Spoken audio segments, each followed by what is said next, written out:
Okay, we're live. Hi, this is William Ramsey. Welcome to William Ramsey Investigates.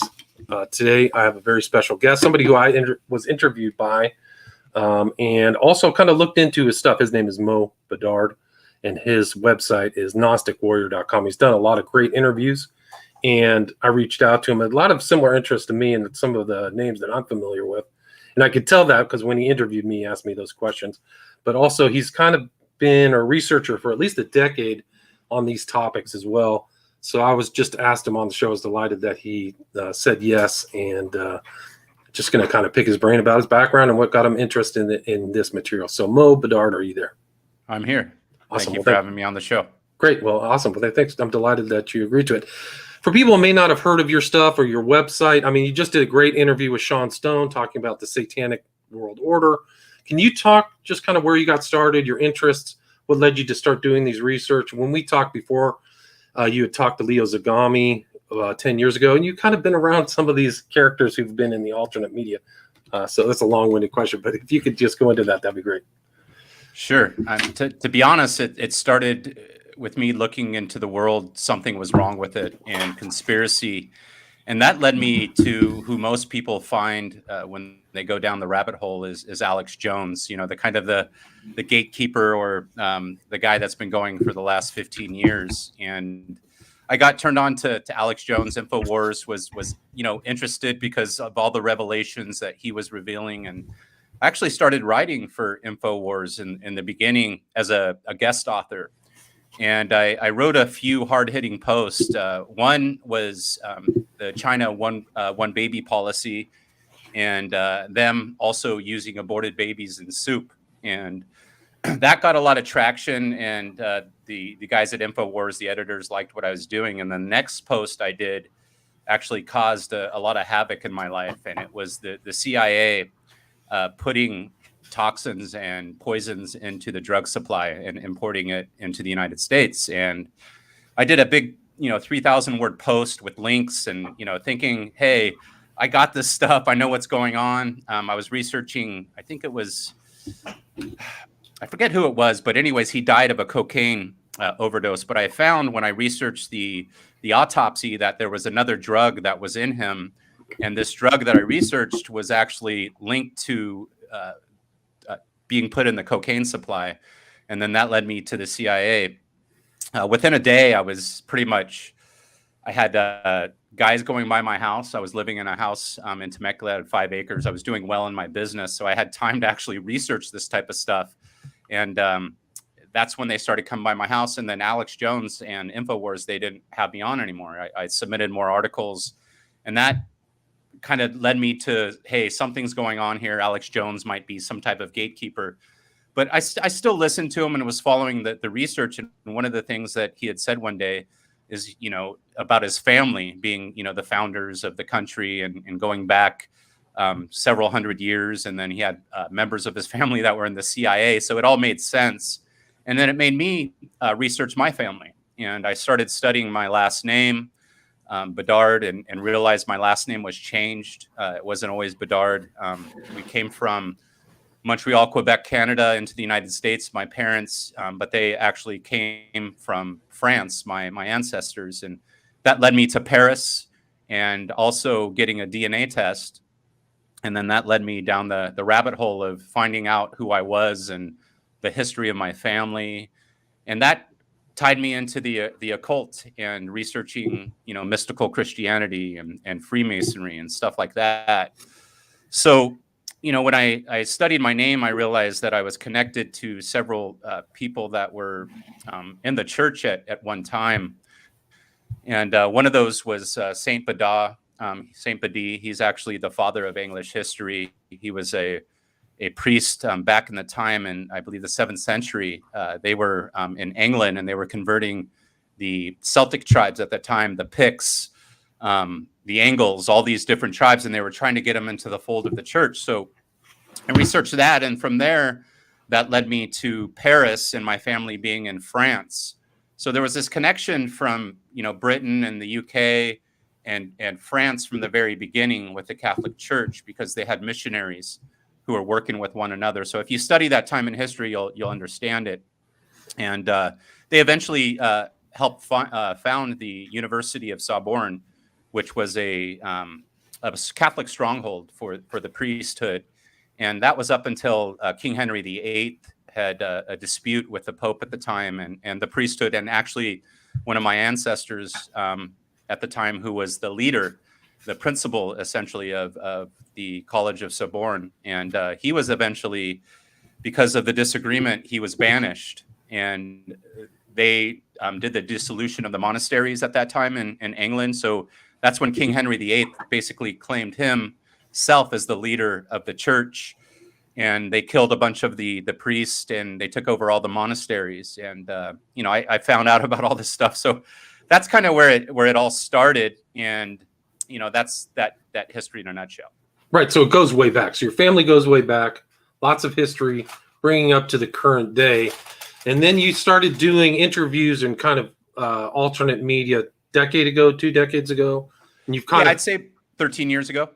And what was that like kind of back then? So like, right, kind of maybe as some of these podcasts, like the original podcasters and things like that started, what was it like in that environment, and who did you talk to? And what are your thoughts really about InfoWars? If you wrote for them and they're not taking you, do you feel like they are a gatekeeper? Do you feel like they have an intel connections, or do you think it's just they have kind of, they're haven't or kick people out all the time, it seems like. So maybe that was something, I don't know. Yeah, well, when you listen to Alex Jones, I mean, he claims that to have family in the CIA, and he's sat with conversations with these people. So I believe there is an intel connection there. I don't know how deep it goes because he's been banned and different things, but I mean, he's still very wealthy and doing really well. So you'll see that as a kind of a common theme. But you learn a lot from him and so forth. But that took me to researching Freemasonry and the different secret societies and the Knights Templar and stuff like that. So I started really getting into that material, reading a lot of books, understanding what's going on. And I was really interested. Manly P. Hall was one of my favorite authors and various authors. So I wanted to get involved with Freemasonry, to be honest with you. And I had a previous felony for selling marijuana, and actually a couple. So that barred me from the Brotherhood. But I had this prophetic thing happen to me. I don't know if you believe in prophecy, but it was we started the Brotherhood, was basically what I was told by this higher voice or this lower voice, wherever it came from. And that was actually before it took me to all that history that I told you about previously. So I got really interested in the secret societies, what's going on with the world. So I just decided to do my podcast and interview various people over the years. People like Leo Zagami, who I've had on several times. He has been involved in this type of stuff for years. You see him on InfoWars as well.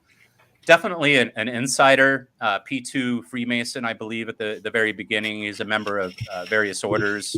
He had his own order as well, the Lumatorium Universalis. I was actually involved shortly with him in that.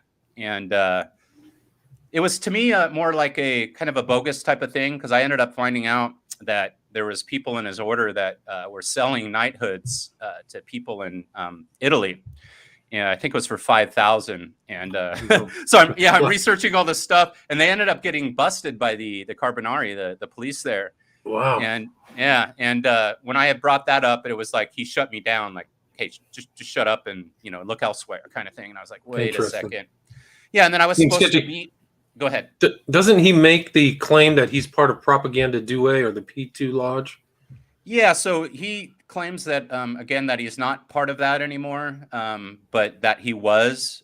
So basically he says he left Freemasonry, but if you hear him now, he's still a member. So I'm not sure exactly how it goes, but he's definitely deeply connected, I believe, through royalty and through the Freemasonry and Knights Templar. I believe all those different knight orders and so forth, and the Freemasons, I mean, since time immemorial, they basically served the king and worked with the church. I mean, if we look at all the cathedrals that have been built all around the world, those were built by Freemasons. So they would actually were the few people in the world that would get a free pass, because at the time, up until recent history, people like you and like ourselves, we weren't allowed to travel outside of our county. The only people that could were priests and the Freemasons. So they had a pass that they had a special pass that they would use. They would get from the king, and they would get money from the king, and so were the priests, and they would retire and so forth. So those were the only free people up until recently, were the Freemasons and the priesthood. So. Right. So you kind of see that classism, but propaganda due is super important in Italy. It's probably like the top Freemason thing. I think it's in Genoa or something like that. But that they pretty much made Berlusconi, who really ran the country for a significant amount of time. And then there's all those, they call them booga booga parties. They're almost kind of like eyes wide shut parties, but it gets pretty dark. But that's, I mean, I think that you kind of followed that track of like who's really running the world and why are things so bad? Why are things maintained as they are? And I think the secret societies is part of the answer. No question in my mind. So you went from Zagami. Who were those kind of earlier people, if you remember, that you interviewed back then? I mean, I've interviewed tons of people. I can't remember everybody, but, a lot of 33rd degree Freemasons, people that were members of various night orders. And then, the conspiracy realm, the Jordan Maxwells. I became friends with Jordan Maxwell. I had him on the show, I think 7 times back in the beginning. I went to visit him in Los Angeles at his house where he had lived. It was fun. Yeah, he's like a follower of Blavatsky, right? Yeah. I mean, I've read, I don't know if he's a theosophist, but he does follow her. I've read all her books as well. And I mean, she has some good stuff in there, but a lot of propaganda, in my opinion. And if you look at Blavatsky, she was Russian royalty, so she was connected to the Brotherhood through the Russian royalty. So I believe, like, when you get connected, you're going to get misled. And that's the whole idea, right? Order ab chaos. They're not going to basically give you all the information on a plate. And it takes years to go through it and meeting all these different people. So I believe there's various honeypots, as I'd mentioned. They were selling night orders for $5,000, and they have these various what they call paramasonic orders.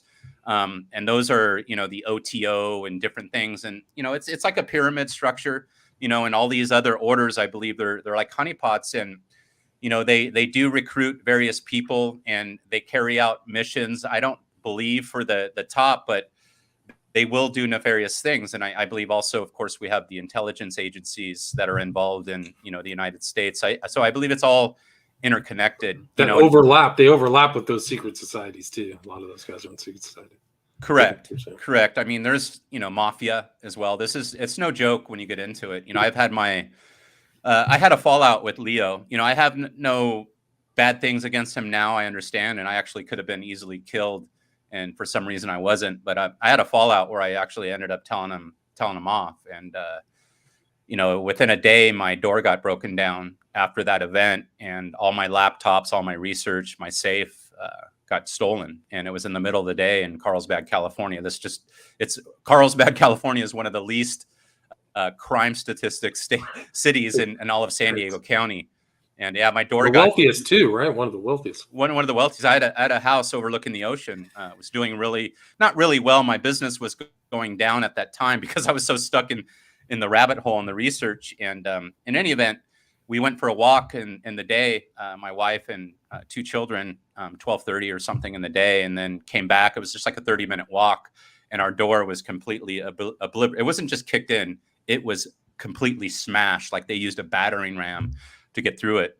And what's weird is my son, who was 15 or 16 at the time, was asleep sick in his bedroom, which was downstairs. And all my stuff was in an office where I would do my podcast. And then I had a safe upstairs, and they came in quick, got everything and got out. They knew what they were looking for. I believe people like you, like myself, are monitored 24/7, regardless if you think so or not. So I can tell you stories. Oh my. Yeah, sir. So in any event, that happened. And then, the Carlsbad Police Department, they end up doing an investigation, come by, and then I'm standing outside talking to the police right after this happens. And a guy pulls up, a biker guy, motorcycle, guy I had never seen before. He's like, "Hey, what happened over here?" I go, "Yeah, someone just broke in our house, and he goes, "Oh yeah." He goes, "Yeah, someone broke in my house just like the other day. I live right over there." And I'm like, "I've lived here for 3 years. I've never seen you. I've never seen your motorcycle. I walk the neighborhood. Literally, I walk every street because that's kind of my gig, because I'm sitting down all the time doing my thing." So I was like, "No, this," and I felt it in my stomach. this isn't right. And then I put 2 and 2 together, of course, with my issue with Leo and his various connections, and didn't know for sure. And then the next day after that, the Carlsbad PD, not even 24 hours, I think it was, they call me, a detective. Hey, is this Maurice? Yeah, he's this detective with Carlsbad PD. I want to let you know we're closing down the investigation. And I was just like, I'm not an idiot. It's like an investigation lasted less than 24 hours. You know what I mean? So I just, it was like as if I was being told what happened. Right. So that kind of was my thing with Leo at the time. And and several other weird things happened over the years. But I knew at that time what I was involved with, and it was very serious, where before I didn't take it as serious. So. Right. So you were definitely researching that stuff. And then how did you kind of progress to the day? You said you took some time off. It seems like you're ramping up more shows. Like you reached out to me, Carl Raschke, who wrote Painted Black, which is a book I've read, and one of the kind of seminal moments of, jotting down the Satanism at that time, in my opinion. But what else has progressed up to the present? Yeah, so my involvement with just researching Satanism and demonology was my own life growing up, and what happened to me and my father, and why was our world the way it was, and then also seeing this common thread with various serial killers, and then also a lot of people that are committing murders today saying they're doing so for Satan, or they're hearing demons, or they're this demon.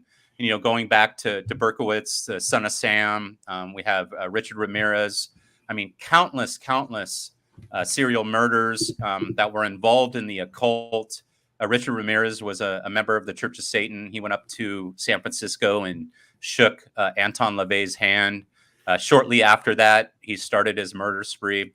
I don't believe, Richard Ramirez did that for like the Church of Satan.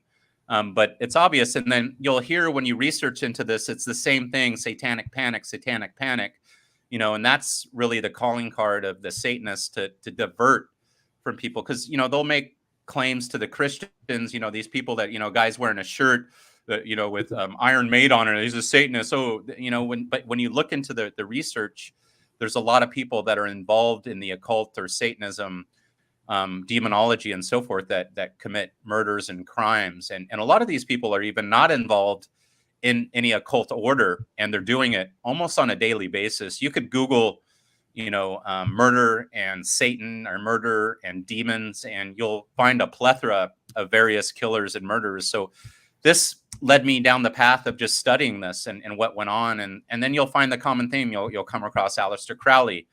I believe he was the one that birthed Satanism and the occult in the United States, bringing it from Britain. And he had connections, as you know, all over the world. You've done a lot more research than I have. But you just keep coming across these same people. And, my belief is that's what caused the actual industrial type of revolution and Silicon Valley and all these different type of innovations that we've had over the years. People will talk, oh, it's alien technology. No, I actually believe this deals with the occult and contacting the netherworld, and then also just people having individual freedom to pursue their own path. And I believe a lot of us come from various families and so forth, and we're here and we're subjugated by whoever is ruling over us.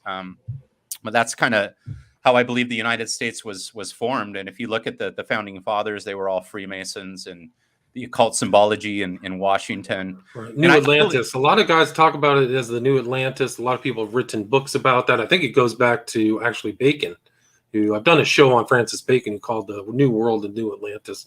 So there were and he was a high-level Mason.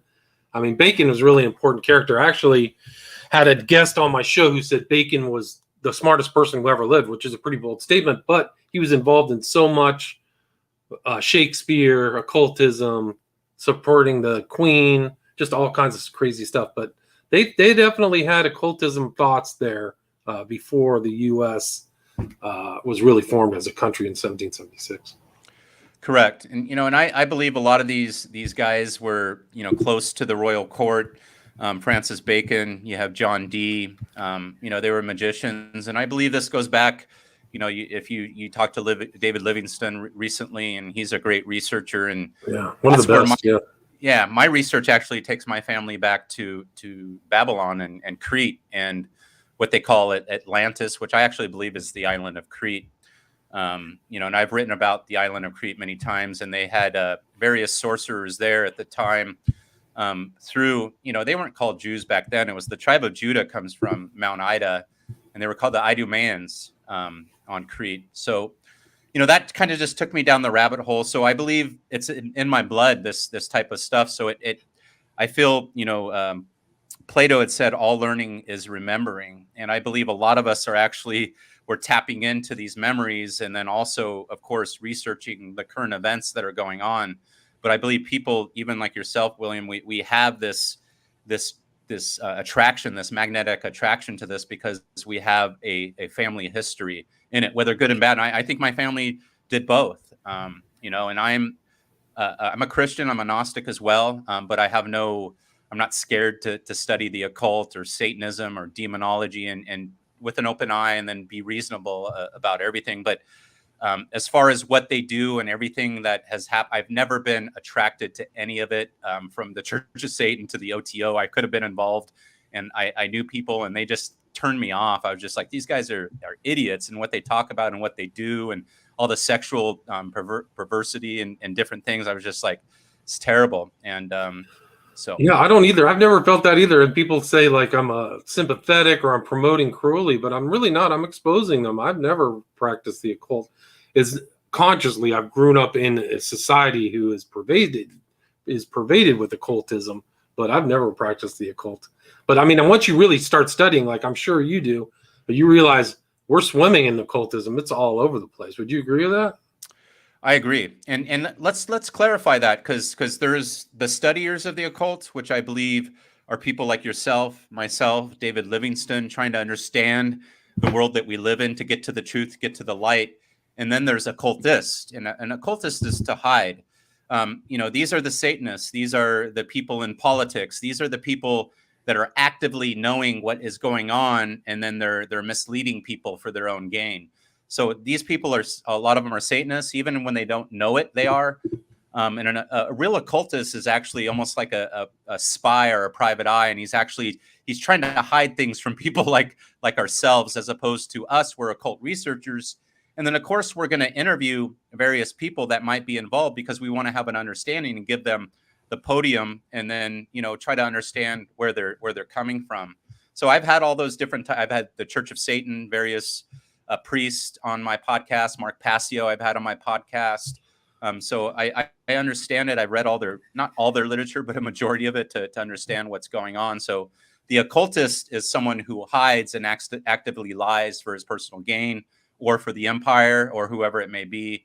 And then an occult researcher would be people like yourself and myself, who actually dig into the occult, and we're trying to lift under the stones. Hey, what happened, right? Right. Is Passio still a practicing Satanist? Do you know?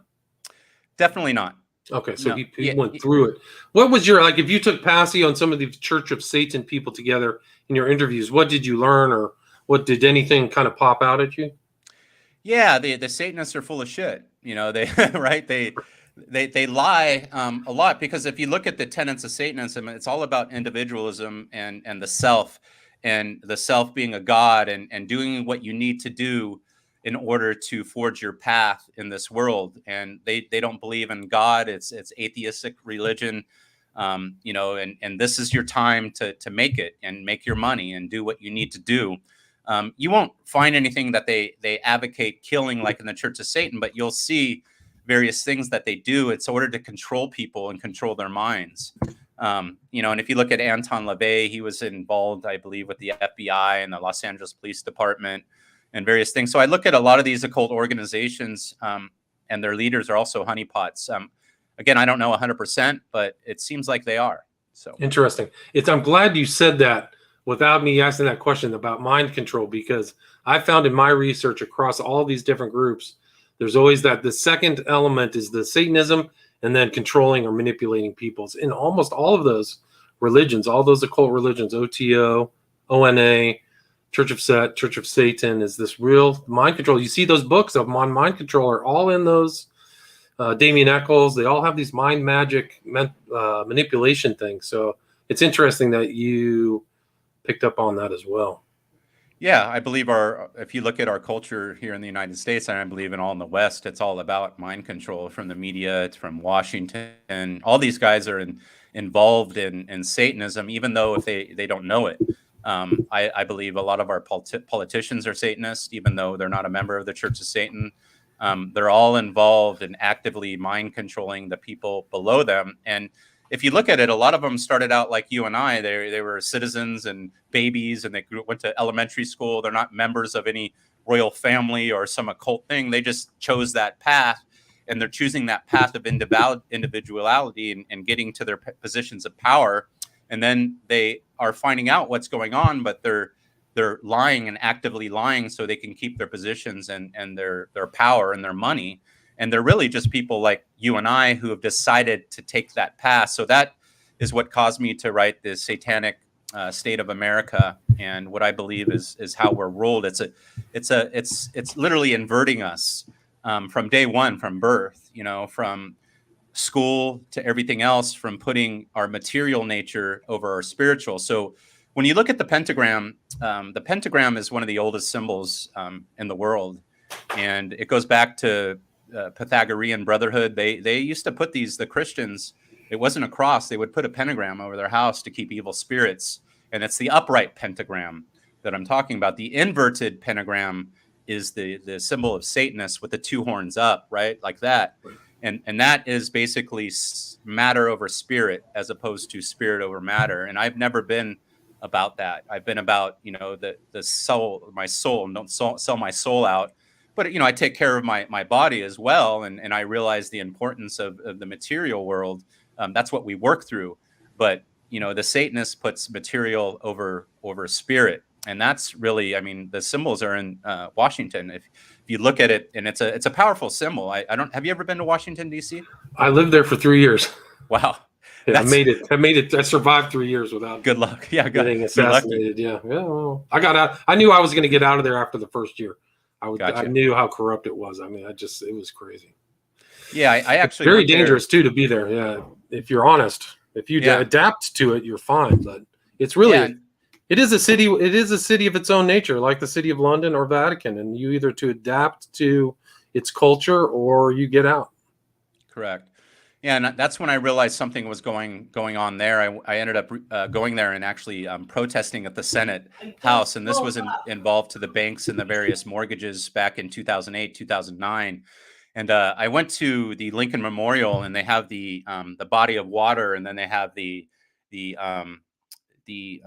what is it? The Washington Monument, the big phallic thing, and literally, I'm there, and my friend who I knew lived there was taking me at a tour there, and he's literally taking me there, and I'm sitting there, and I'm literally almost like levitating. I don't know what the hell was going on, and my ears start ringing, and I felt like I was floating, and I look out across the body of the water, and I saw the obelisk of Washington, and I'm like, whoa, something's going on here, like some type of magnetic thing. And that's really right after that is when I got into all that weird stuff. So I felt like I was like activated there. Something weird happened. But in any event, it was so weird when I was there. And then I started studying the occult history of Washington and the symbology. And you'll see the inverted pentagram. It ends literally at the White House. Right. And I forget what. Was it Eliphas Levi, I think? Yeah, Lafont was one of the. Lafont, right? Yeah, Eliphas Levi or Eliphas Levi. He was basically an occult researcher in the 16th, 17th century that a lot of Albert Pike's writings had actually came from. I've read all his books as well. He was a magician. But anyways, it's all set up under occult symbology and so forth. So, have you ever seen the House of the Temple in Washington, D.C.? I've driven by it, but I have not been in there. Well, I haven't been in there either, but it's a remarkable temple complex. I mean, a lot of Americans don't even know it's there, but they spent tons of money, and it's apparently on the inside, it's super ornate and very well designed, and it's incredible. I mean, you can tell some of those, and the people are going there. Some of these powerful people, I've heard presidents are hanging out at the House of the Temple, so you might be ruled more close to wizards or occultists than you may, the average American might even understand. I've sat outside. I remember I got a beer across the street from the house to the temple, and I just sat there and stared at it for one night for like 10 minutes. I was in awe, because you almost never see that out on the sticks in any media in any way, shape, or form. But when you're in DC, it's so remarkable to drive by it. But super occult, and definitely in well use. Like, it's well manicured. It has the two sphinxes, which represent to know, to will, to dare, and to remain silent. That comes right out of Eliphas Levi. And into, and there is a statue of, what's his face, the KKK leader. But Robert Pike. yeah, Robert Pike in DC, that they haven't taken out. They've taken out all the other statues, but they're going to leave Pike in there. So, yeah. Yeah, So is that, I sometimes call the United States the Masonic States of America, who are definitely Masonic influence to this day. yeah, no question. Do you, I mean, is your book, the Satanic State of America, it concentrates on DC? What are their kind of ideas or contents are you going to research for that book? Well, it goes back to the idea, when you research the founding fathers, who most were Freemasons, it was an experiment in individuality. And a lot of people don't understand that. And as I had mentioned, up until recently, a couple hundred years ago, we weren't really free. We really couldn't travel the way we could. So this was all an experiment to give us all freedom. So that's why they call it sometimes the New Atlantis. And I believe it's like a magical kingdom, kind of like Disneyland, right? And Disney had occult connections or Masonic connections as well. So I believe that it was set up from day one to give us an experiment, a revolution in ideas. And that's what created a lot of the contemporary innovation that we see. A lot of it came from the United States, and that's really what it goes into, is basically the founding, finding what happened, what went wrong with our original ethos. And it actually started just going wrong from almost the beginning. And some Freemasons started changing. Freemasonry is not the same today as it was 200-300 years ago when the founding fathers were here. It became more and more liberal as time evolved, and eventually politics and religion were taken out, where you couldn't discuss them in the lodge and stuff like that. So it really goes back to that. I'm also a Freemason. I'm a 33rd degree with a different, and a 66 and a 90 with the Memphis Mizraim. And we're basically the ancient Freemasons. If you research our occult order, it goes back to Italy, and we are connected to various occult orders and so forth. And some might say the Illuminati, and I've had the Grand Master Dr. Nicholas Laos out of Athens, Greece. My ancestors come from that area, from Phoenicia and Greece and so forth. And, again, I'm involved. It's a Christian. You cannot be a member of the Memphis Mizraim. United Grand Traditionalists is what we're called. You can't be a member if you're not a Christian. You got to agree with the ethos. So where we're going is different to where other Freemasons are going, maybe with the United Grand Lodge and so forth. So that's where I mentioned there's different orders, like you researched and had David Livingston on, and he talks about the various Illuminati orders and the various Freemasonic. It's literally a plethora of different orders. So it's a little bit more complex. But isn't Memphis and Mizraim, that was who designed those rituals? Wasn't those were 19th century, right? Yeah, there's Mark Bedard. There's various people that were involved in the time of. I don't know exactly, but there's various people that were involved. So, I mean, do you feel like your Masonry conflicts with your Christianity? Because my understanding is that the higher levels, it's not Christian, right? Well, it depends what you're looking at. I mean, if you look at the top orders, secret societies, they're all Christian, from the Knights Templar, from the Knights of Malta, the United Grand Traditionalists, Memphis Mizraim. But the other orders, I mean, you got to profess a belief in God to be a Freemason in the United Grand Lodge and all the different orders there. And then they have paramasonic orders that I talked about, the OTO, which Aleister Crowley had started. He was a Freemason. He wasn't Memphis Mizraim, but he started various orders. So yeah, they're secret societies. So I'm not told everything, right? So what people need to understand is that's how the world works. Even when you join a company and you're going to work for them, the boss and the corporate board is not going to, hey, William, Right. thank you for joining. Right. It's all compartmentalized. I think the corporation probably got its compartmentalization from the occult orders. I wouldn't be surprised at all if that was the case. Definitely. You have no idea. You can go to a corporation, you have no idea what the freaking executives are up to all day. It's designed that way. That's the internal corporate structure. But I mean, this book, so you are raising money to make Satanic State of America, correct? Right. Yeah. And I might take that. I don't like having to ask for money and raise money. You'll hear on my podcast, there's no commercials. I do a video. I'm terrible at begging for money. So it's probably something I'm just going to self-fund. I always go back to that. I own my own business, and that's been up and down. So I usually like to do things on my own, kind of the American way. But yeah, so I'm looking, for money to do that, but it's not. I'm going to end up doing it and self-publishing it, like anyways. What's your schedule on the book? Do you have like a publication date or an attempt, like a working publication date? I'm hoping in the next 90 days. Give or take. Cool. Yeah. How many pages are you trying to get? 300?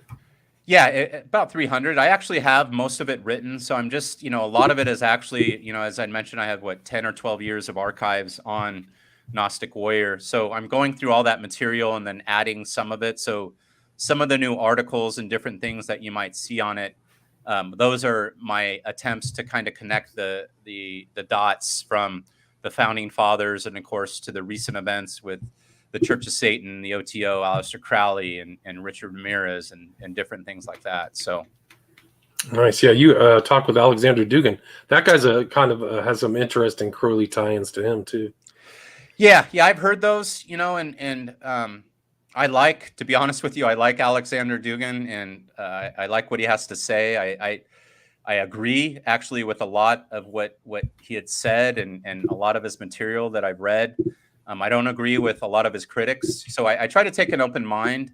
If you look at what Russia is doing right now and President Putin, and they have the Orthodox Church, and they're going back to literally family values and traditionals, just like I would love for our country. And I'm going, these guys are they're doing the opposite of the United States. And then at the same time, they're condemning what we're doing over here. And again, I'm not at the very top of anything or know Alexander Dugan. That's the first time I ever talked to him, and the only time was for my podcast. And it was cool talking to him, and I enjoyed what he had to say, and I agreed with a lot of what he had to say about the elite ruling over us. So when I look at a lot of the American elite, I call them the fake elite, and I often say slaves enslaving slaves. From I know they're powerful and they can get you killed, right? But these people grew up just like us, and they somehow got in, and again, I don't know if they're blood related or what may happen, but I also believe people are used, sociopaths and psychopaths. Those are the people that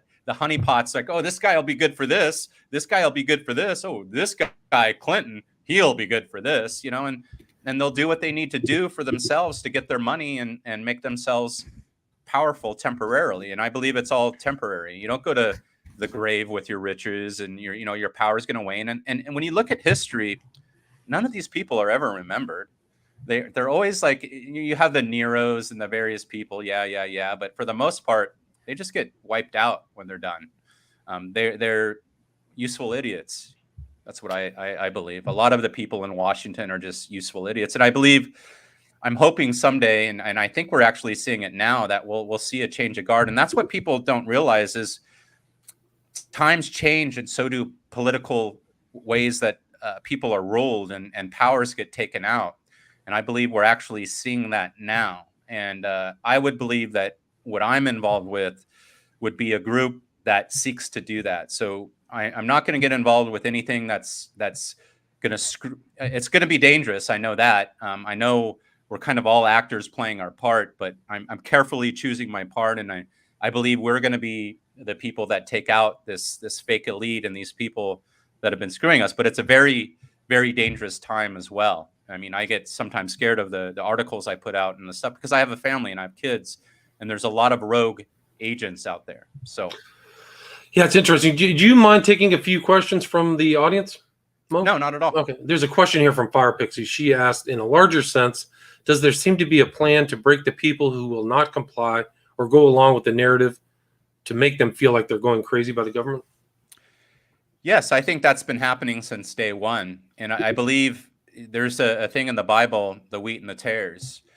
And I actually believe the separation right now is happening before our eyes. And you'll see the tares are all around us, the Karens and all these crazy, insane people who seem to be ruling us and have the podium, while the people that are sane are like going, what the hell is going on? Who are these people ruling over us and wanting to stick needles in us and my baby and put 5 masks on us and we can't travel? These are people that grew up just like us, but I believe these are who are called automatons. These are the mind control that have no reason, that have no logic, that go along with the narrative that has been programmed into their minds since babies. And these are the tares, I believe. And we're seeing these same people.